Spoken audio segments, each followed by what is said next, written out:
یونانی علوم۔ اسکندر اعظم قدیم یونان کا بادشاہ تھا۔ اس نے ایران سے لے کر ترکستان اور چین تک بہت سے ممالک فتح کر ڈالے۔ اس کے بعد رومی ابھرے اور انہوں نے دوسرے ملکوں کے ساتھ یونان کو فتح کر کے اپنی سلطنت میں شامل کر لیا۔ اب دونوں سلطنتیں ایک ہو گئیں۔ اس طرح یونانیوں اور رومیوں نے اسلام سے پہلے قدیم زمانے کی سب سے بڑی سلطنت قائم کی۔ سیاسی کامیابیوں نے قوم کے اندر حوصلہ پیدا کیا۔ ان کی بڑھتی ہوئی خوشحالی نے انہیں علمی کام کے مواقع دیے۔ ان حالات میں یونان میں فلسفہ اور دوسرے علوم کو فروغ حاصل ہوا۔ تاہم یہ فلسفہ زیادہ تر منطقی بحثوں اور دور ازکار قیاس آرائیوں پر مشتمل تھا۔ قسطنطین کے بعد جب رومیوں نے عیسائیت قبول کی تو اس قسم کی کتابوں کو مذہب کے لیے مضر سمجھ کر ممنوع قرار دے دیا گیا۔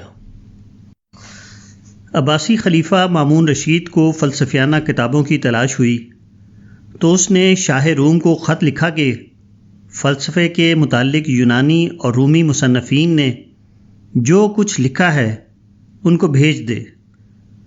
اس زمانے کا رومی بادشاہ خود بھی اس قسم کی کتابوں سے بے خبر تھا۔ اس نے معلومات کی تو ایک بوڑھے راہب نے اس کو ایک بند مکان کا پتہ دیا جہاں عیسائیت کے فروغ کے بعد فلسفے کی تمام کتابیں لوگوں سے چھین کر رکھ دی گئی تھیں اور باہر سے اس پر بھاری تالا ڈال دیا گیا تھا۔ شاہ روم نے راہب سے پوچھا، کیا یہ کتابیں مسلمانوں کے ملک میں بھیج دی جائیں؟ راہب نے جواب دیا، آپ ضرور ان کو مسلمانوں کے پاس بھیج دیں، کیونکہ یہ کتابیں جس قوم میں پڑھی جائیں گی اس کو لایانی بحثوں میں الجھا کر اس کے عقائد کو متزلزل کر دیں گی اور نتیجتاً اس قوم کی کمزوری کا باعث ہوں گی۔ چنانچہ شاہ روم نے یہ کتابیں اس مکان سے نکالیں اور ان کو 5 اونٹوں پر لاد کر بغداد کی طرف روانہ کر دیا۔ جمال الدین کفتی نے لکھا ہے، وَوَجَدُوا فِيهِ كِتَابًا كَثِيرَةً فَأَخَذُوهُ مِنْ جَانِبِهَا بغیر علم فَحَسَّ 5 أَحْمَالُ وَسِيرَةٍ إِلَى الْمَامُونِ۔ ان کو اس گھر میں بہت سی کتابیں ملیں۔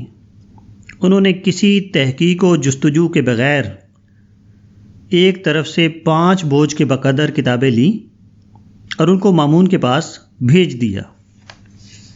عیسائی راہب کا خیال صحیح ثابت ہوا۔ 2 صدی ہجری میں اس قسم کی کتابوں کے اثر سے مسلمان قرآن کے فطری اسلوب سے ہٹ گئے۔ قرآن میں استدلال کی بنیاد حقائق فطرت پر رکھی گئی تھی۔ قدیم فلسفیانہ کتابوں سے متاثر ہو کر مسلمانوں نے استدلال کی بنیاد قیاسی منطق پر رکھ دی۔ یہ طریقہ بحث اور طرز استدلال سراسر قرآن سے ہٹا ہوا تھا، مگر بعد کو وہ مسلمانوں کے دینی تعلیم کے نصاب میں شامل ہو کر دھیرے دھیرے مقدس بن گیا۔ اس واقعے کو اب 1000 سال سے زیادہ ہو رہے ہیں، مگر آج بھی مسلمان منطق و فلسفے کے اس طلسم سے نکلنے کے لیے تیار نہیں۔ مسلمانوں کے اوپر اس غیر اسلامی علم کے ابدی تسلط کی سب سے بڑی وجہ یہ ہے کہ ابتدائی صدیوں کے بعد مسلمانوں کے جو علوم مدون ہوئے وہ تمام تر اسی منطقی اسلوب میں مدون ہوئے۔ یہ طرز ہمارے علوم میں اتنا زیادہ دخیل ہوا کہ اب ایک شخص جو قدیم منطق میں کافی درک نہ رکھتا ہو وہ ان کو سمجھ نہیں سکتا۔